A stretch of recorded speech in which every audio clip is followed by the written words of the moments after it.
저는 기독교인들이 종종 드라마에 갇힌 것 같다는 생각을 할 때가 있습니다. 현실의 체험보다 말랑말랑한 드라마 속 세계를 좋아하는 것 같아요. 사실 드라마는 내 이야기가 아니지 않습니까? 때로는 감정을 이입해서 내가 드라마 속의 등장인물이 된 것처럼 그 사람의 이야기가 내 이야기인 것처럼 때로는 기쁘기도 하고 때로는 슬프기도 하고 그렇습니다. 보통 이제 여자분들이 드라마를 보면서 우시고 감정이입하고 남자들은 스포츠를 보면서 흥분하고 이런 것들이 보편적이다 하는데 사실 조금 나이가 들면은 남자들이 더 많이 우는 것 같아요. 저도 드라마를 보면 눈물이 종종 납니다. 감정이 이입이 되는 거죠. 주인공의 심정이 제 심정 같고 막 그렇습니다. 근데 아무리 그래도 어쨌든 그건 내 이야기는 아니에요. 드라마를 보면서 감동을 받고 또 주인공의 그 심정에 동화되기도 하고 그 상황이 내 상황처럼 느껴져도 그 드라마 끝나고 TV를 끄고 나면 나는 내 삶으로 돌아가는 겁니다. 더 이상 드라마 속의 주인공이 고민하고 아파하는 문제로 내가 계속 아파할 이유가 없는 거죠. 남의 이야기예요. 부담이 없습니다. 내가 책임질 일이 없고 손해볼 것도 없어요. 그러니까 나는 그저 이상적인 꿈만 꾸면 되는 겁니다. 쉽게 말할 수 있습니다. 화면 너머로 보이는 그 세계가 만약에 내게로 실제로 벌어진다면 과연 어떻게 될 것인가? 그걸 생각해 본다면 조금 얘기는 달라질 것 같아요. TV를 보면서는 드라마 속의 등장인물들에게 아이고 거기서 그렇게 하면 어떡하냐 이 눈치 없는 놈아 뭐 이렇게 이야기를 하기도 합니다. 우리는 드라마 속의 등장인물들이 알지 못하고 보지 못하는 것으로 설정된 그 내용을 알고 보고 있잖아요. 그러니까 그렇게 쉽게 생각해요. 또 그게 내 이야기는 아니니까 책임질 필요가 없으니까 아이고 이래야지 라고 이야기합니다. 그러나 정작 내 일이 된다면 과연 그렇게 될 것인가? 드라마 속의 등장인물이 말을 하지 못하고 우물쭈물하는 것이 그렇게 답답했는데 내가 그 상황에 있으면 나는 속 시원하게 말할 수 있을 것인가? 참 알기 어려운 문제죠. 생각하기 어려운 문제입니다. 현실의 문제와 현실 너머의 문제는 사실 그렇게 다른 거예요. 내 이야기는 현실의 이야기는 드라마를 보는 것처럼 그렇게 말랑말랑하지 않습니다. 별로 그렇게 낭만적이지도 않아요. 소파에 앉아서 과자를 먹으면서 아이고 이렇게 해야지 라고 말할 수 있는 사실이 아니라는 거죠. 선택을 하면 그 선택에 따라오는 불편함, 부끄러움, 따가운 시선, 거절, 손해, 고통 이런 것들에 대한 부담감으로 말 한마디 행동 하나 하는 것도 쉽지가 않다는 겁니다. 그래서 기독교인들이 드라마에 갇힌 사람 같다 하는 말씀을 드리는 거예요. 성경이 요구하는 것들 드라마 보듯 할 때가 많이 있어요. 그 요구를 따를 때 감당해야 될 부담에 대해서 그렇게 많이 고민하지 않는 것 같습니다. 아주 편안하게 이상적인 꿈만 꾸는 것 같아요. 다른 사람의 문제에 대해서는 너무 그렇죠. 이래야 한다. 이게 하나님 뜻이다. 기도를 안 해서 그렇다. 그런 말들 참 쉽게 하지 않습니까? 그러나 그 말이 어떤 책임을 요구하는가? 우리 그 부분을 좀 생각을 해봐야 합니다. 고민을 너무 하지 않는 것 같아요. 사실 그 대표적인 얘기가 용서와 화해입니다. 기독교인들은 용서와 화해를 너무 쉽게 말하는 것 같아요. 저도 그동안 신앙생활하고 사역을 하면서 설교를 그렇게 많이 듣고 많은 목사님들 만나보았는데 용서에 대한 설교가 너무 쉬워요. 여러분 용서해야 됩니다. 끝이에요. 왜 용서해야 됩니까? 예수님이 우리를 용서하신 것처럼 우리도 용서해야 됩니다. 그냥 그렇게 되면 다 용서가 되는 겁니까? 여러분 용서하지 못하는 것은 안 됩니다. 죄입니다. 용서는 여러분 자신을 위해서 하는 겁니다. 그걸 모르는 건 아니에요. 모르는 건 아니지만 사실 그건 이상적인 거잖아요. 여러분 마음속에 품고 있는 용서하지 못하는 마음 없습니까? 다 용서가 됩니까? 무엇이든 예수님을 믿는 사람들은 쉽게 화해되고 쉽게 용서가 됩니까? 예수님을 믿는 사람들이 다른 사람의 잘못을 용서해 주어야 한다 말하는 것 맞습니다. 갈등과 분열, 다툼을 버리고 화해해야 한다고 말합니다. 그런데 이것이 내 이야기가 아니라 남의 이야기일 때 그 말이 쉽게 나오는 거예요. 자신이 용서하지 못하는 것은 생각하지 않고 다른 사람들은 다 용서해야 된다고 이야기합니다. 내가 화해하지 못하는 사람은 고민하지 않고 모두가 다 화해해야 되고 하나가 되어야 된다고만 이야기를 합니다. 깨어진 관계는 다 해결해야 된다. 그런데 정작 자신은 깨어진 관계를 회복하지 못하면서도 그렇게 말은 쉽게 하는 거죠. 내가 하지 못하는 그 일을 당연히 해야 된다. 얼마나 말이 쉽습니까? 마치 화면 속의 드라마 주인공을 보면서 말하는 것처럼 그렇게 쉽게 말하지 않습니까? 드라마가 잘 공감이 되지 않으신다면 남자분들은 축구 경기 볼 때를 생각하시면 될 것 같아요. 월드컵 대한민국 국가대표팀 경기를 보고 있는데 공을 받은 선수가 주저주저하고 볼을 길게 끌다가 결국은 상대 수비수에게 뺏기고 말았습니다. 그럼 뭐라 그럽니까? 아이고 때렸어야지. 내가 거기 있으면 쉽게 발이 나갈까요? 그럼 때리게 되겠습니까? 잘 안 되죠. TV로 볼 때는 누구나 대표 선수고 누구나 감독입니다. 근데 네가 뛰어봐라 하면은 얘기가 달라지지 않나요? 우리는 그렇게 드라마 속의 주인공을 보듯이 TV로 스포츠 경기를 보듯이 그렇게 쉽게 성경의 이야기를 할 수 있는 것처럼 당연한 것처럼 말하고 있지는 않은가 하는 생각이 들어요. 사실 빌레몬서는 용서와 화해에 대한 교과서라고 할 수 있습니다. 사실 결과는 몰라요. 용서와 화해를 부탁하는 바울의 편지라서 실제로 용서와 화해가 이루어졌는지 그 결과는 여기에 나와 있지는 않습니다. 그래도 용서와 화해의 교과서라고 부를 수 있는 것은 바울이 이 편지에서 말하는 것이 용서와 화해에 대한 그리스도인이 가져야 할 가치관, 지침이라고 볼 수 있기 때문이에요. 우선 우리가 본문을 이해하기 위해서 배경을 조금 살펴보자면 대부분의 학자는 빌레몬의 노예였던 오네시모가 주인의 재산을 훔쳐서 도망갔다가 로마에서 바울을 만나고 이 바울을 통해서 복음을 받아들이게 되었다라고 이해합니다. 그래서 바울은 오네시모를 자신의 심부름을 하는 역할로 동역자로 그렇게 함께 지내다가 주인이 빌레몬에게 다시 돌려보내면서 이 오네시모를 네가 용서하고 받아주었으면 좋겠다. 그렇게 편지를 써 보낸 거죠. 그럼 바울이 빌레몬에게 무엇을 요청했는가를 조금 더 살펴볼까요? 바울은 자신과 함께 있는 오네시모를 빌레몬에게 돌려보낸다고 말합니다. 바울의 개인적인 바람은 오네시모를 돌려보내는 건 아니에요. 오네시모가 계속 나와 함께 있으면 좋겠다.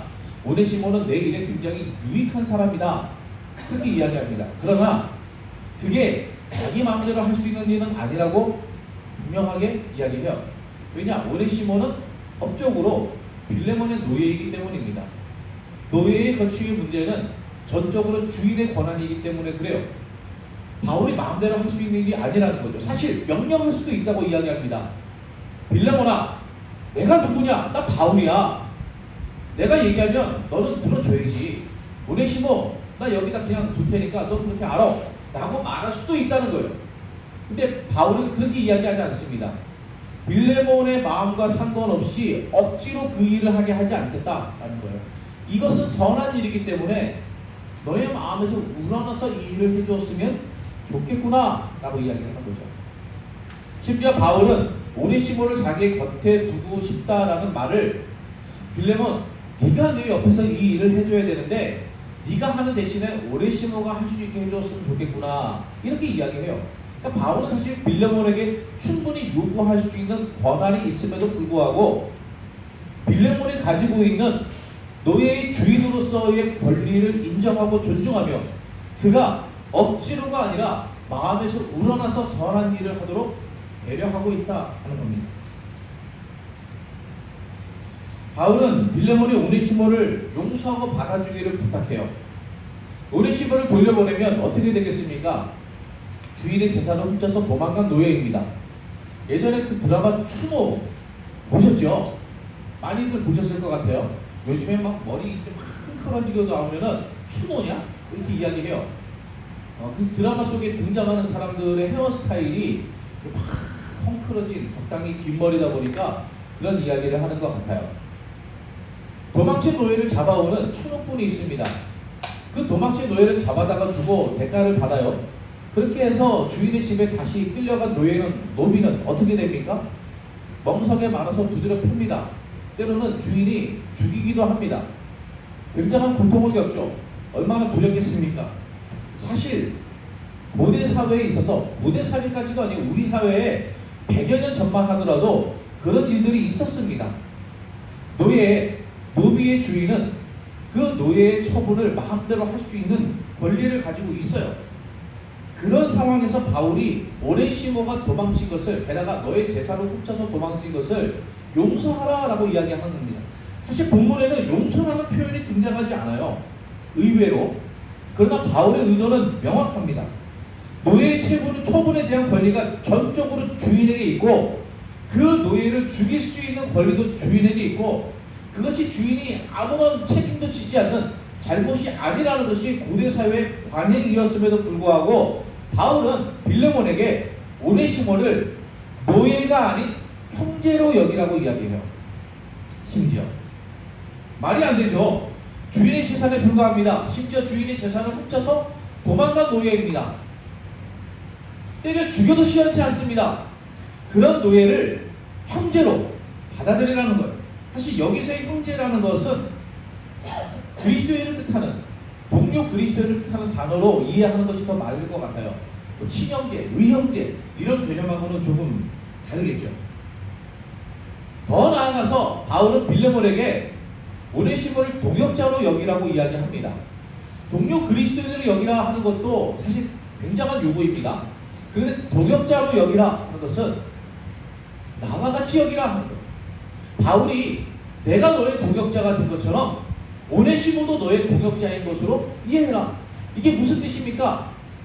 오네시모를 볼 때에 저 새끼 저거 내 재산 훔쳐가지고 도망간 나쁜 놈이고 내가 쳐 죽여도 시원치가 않지만 그래도 바울 선생님이 이야기한 것이 있으니 저놈도 예수님을 믿는다고 하니 그래 내가 참아야지, 이 정도가 아니라 존경을 맞지 않는 바울 선생님처럼 여기라고 이야기하고 있는 거예요. 그냥 자신과 동등한 수준이 아니라 자신이 사랑하고 존경하는 대상과 같이 여기라. 오네시모는 어떻게 그렇게 여길 수가 있겠습니까? 근데 바울은 빌레몬에게 그렇게 요구합니다. 어떤 잘못이라도 용서하고 화해하는 모습 참 아름답죠. 여러분은 그런데 그렇게 할 수가 있습니까?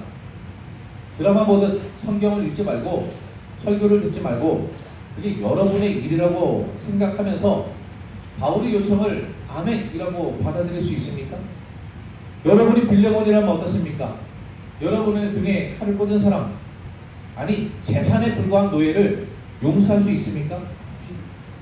여러분이 자신의 생사 여탈권을 가진 빌레몬을 다시 만나야 하는 오네시모로만 한번 생각해 보세요. 가고 싶겠습니까? 바울 선생님 왜 저를 그 사지로 보내려고 하십니까? 제가 미워진 겁니까? 저를 버리시는 겁니까? 그런 생각이 들지 않겠습니까? 여러분의 잘못으로 증오와 분노가 가득한 사람을 그 얼굴을 마주대할 자신이 있냔 말이죠. 바울의 요청은 빌레몬에게 뿐만 아니라 사실 오네시모에게도 굉장히 불편해요. 어려운 요구입니다. 용서와 화해는 그런 거예요. 별로 아름답지가 않습니다. 낭만적이지 않습니다. 말랑말랑하지 않습니다. 굉장히 불편하고 어려운 일이에요. 고통스러운 일입니다. 어떻게 보면 마음을 흡입하고 찢어야만 가능한 일이기도 합니다. 바울은 그냥 용서하고 화해하라고 말하지 않아요. 첫 번째 근거로 무엇이라고 이야기합니까? 오네시모가 바울이 복음으로 낳은 아들이며 식복이라고 이야기합니다. 복음으로 낳은 아들, 쉽게 말하면 오네시모와 같은 믿음을 가졌다. 그게 뭐 어떻다는 겁니까? 빌레몬도 바울이 복음으로 낳은 아들이기 때문에 그래요. 사실 바울은 이 빌레몬이 소속된 골로새 교회는 한 번도 가본 적이 없습니다. 그러니까 빌레몬을 모르는 사람 같지만 대부분의 학자는 아마 사도행전에서 보는 것처럼 에베소에 있을 때 바울이 빌레몬을 만났었고 빌레몬은 바울을 통해서 예수님을 믿게 되었을 것이다. 그렇게 이해를 하고 있어요. 본문의 19절에서도 빌레몬이 바울에게 빚진 것이 있다고 이야기하는데 이건 돈 문제가 아닙니다. 어떻게 보면 돈 문제에 대해서는 바울이 빌레몬에게 빚을 졌으면 졌지 빌레몬이 바울에게 빚지지는 않았을 거예요. 그런데 이렇게 이야기하는 것은 빌레몬이 바울에게 생명의 빚을 졌다는 거예요. 예수님을 만나고 생명을 얻은 것이 바울 덕분이라는 겁니다. 빌레몬이 바울을 통해서 예수님을 믿는 것을 고마워하게 된다면 오네시모도 그렇게 대하라고 이야기하는 거예요. 두 번째 근거는 오네시모가 빌레몬에게 입힌 손해를 바울이 배상하겠다는 겁니다. 잘못에는 대가가 따릅니다. 아무 책임을 지지 않고 용서와 화해를 이야기할 수는 없어요. 우리가 예수 믿는 사람들끼리 서로 모여가지고 이야기할 때 용서, 다른 사람들에게 아이고 용서해야지, 이 말이 드라마 속 이야기 같다라고 이야기하는 것은 정작 잘못한 사람에게 가서는 그 이야기를 하지 않습니다. 네가 가서 잘못했다고 빌어야지 라고 말하지 않고 피해자에게 자꾸 용서해야지 라고 이야기합니다. 잘못을 뉘우치지 않고 대가를 치지 않은 상황에서 피해자에게 용서하라고 말하는 것은 사실 그 자체로 폭력이에요. 바울은 빌레몬에게 폭력을 행하고 있지 않습니다. 우리는 흔히 이런 용서의 근거로 예수님의 희생을 이야기해요. 예수님이 대신 다 대가를 치르지 않으셨느냐? 근데 그게 공짜라는 뜻은 아닙니다. 우리는 아무것도 안 해도 된다는 이야기가 아니에요. 예수님이 치르신 희생의 대가를 가볍게 여기서는 안 되는 겁니다. 용서해야 하는 입장에서도 그렇지만 용서를 구해야 하는 입장에서는 더 그래요. 예수님이 대가를 치르셨으니 나는 아무것도 안 해도 된다? 아니죠. 바울은 빌레몬이 예수님으로 인해서 용서를 받았으니 오네시모를 아무 조건 없이 용서해 주라고 이야기하지 않습니다. 그가 입힌 피해에 대해서 내가 갚아주겠다, 나에게 청구하라, 이렇게 이야기하는 거예요. 그에 대한 대가를 지불하는 거죠. 예수님이 용서해 주셨는데 왜 너는 용서하지 못하냐라고 이야기하지 않고 오네시모가 잘못했지, 그러나 그거 뉘우치고 있단다. 그가 너에게 다시 갈 때에 네가 그를 받아주면 나는 그가 입힌 모든 손해를 너에게 다 배상해 주겠다. 그러니 나를 봐서라도 오네시모를 받아주렴. 이렇게 바울은 스스로 자기가 그 책임을 함께 감당해 나가면서 빌레몬에게 용서를 부탁하고 있는 거죠. 세 번째 근거는 오네시모에게 있습니다. 오네시모가 빌레몬에게 가서 용서를 구해야 합니다. 바울이 말하는 것으로 충분하지 않아요. 바울이 배상해 준 것만으로 충분하지 않습니다. 오네시모는 아무것도 하지 않고 빌레몬이 용서해 주는 게 아니에요. 오네시모가 직접 빌레몬을 만나야 합니다. 굉장히 용기가 필요한 일이죠. 바울이 부탁했다 하더라도 빌레몬이 그것을 받아줄 것인지는 알 수가 없어요. 거기 가면 죽을 수도 있는 겁니다. 자신이 잘못한 것을 인정하고 나가야 됩니다. 여러분, 자기 잘못을 인정한다는 것은 정말 어려운 일이에요. 불편한 일입니다. 그걸 인정하고 빌레몬 앞에 서야 되는 거예요. 빌레몬에게 자기는 어차피 수직관계에서 하에 있는 노예의 신분이지만 잘못했기 때문에 더 하루 지하로 뚫고 내려가야 되는 입장인 겁니다. 영화 밀양에 나오는 것처럼 아이고 하나님께 용서받아서 내 마음은 평안해요, 이러면 안 되는 거예요. 피해를 입은 사람에 대한 미안함, 그로 인한 마음의 불편함, 이런 모든 것들을 감당하고 나아가서 용서를 구해야 되는 것입니다. 그렇게 잘못한 사람이 뉘우쳐야 용서와 화해가 가능해요. 빌레몬이 용서한다고 그냥 되는 것이 아닙니다. 오네시모가 자신의 잘못을 인정하고 용서를 구하지 않으면 진정한 화해는 불가능하죠. 그리스도인은 서로의 잘못을 용서하고 화해하며 서로를 형제요, 동역자로 여겨야 합니다. 그러나 이 일이 그냥 이루어질 것이라는 낭만적인 생각은 버려야 해요. 예수님께서는 둘 사이의 화목을 위해서 자신의 생명으로 대가를 치르셨습니다. 이것을 우리가 반드시 기억해야 돼요. 잘못을 뉘우치고 용서를 구해야 합니다. 잘못에 상응하는 책임을 져야만 합니다.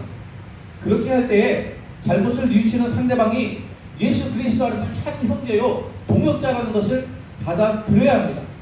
깨어진 관계를 붙여가는 이 화해는 용서를 해야 되는 사람이나 용서를 구해야 되는 사람 모두가 그 불편함을 감싸주고 한 발자씩 물러주고 서로 포용할 때에만 가능한 일이에요. 바로 그렇게 우리는 때로 오네시모로서, 때로는 빌레몬으로서, 때로는 둘 사이의 화해를 중재하는 바울로서 우리 자신이 용서와 화해의 주인공이 되기를 원합니다. 멀리 남의 이야기가 아니라 내 일로 여기고 내 삶에서 이루어지기를 원합니다.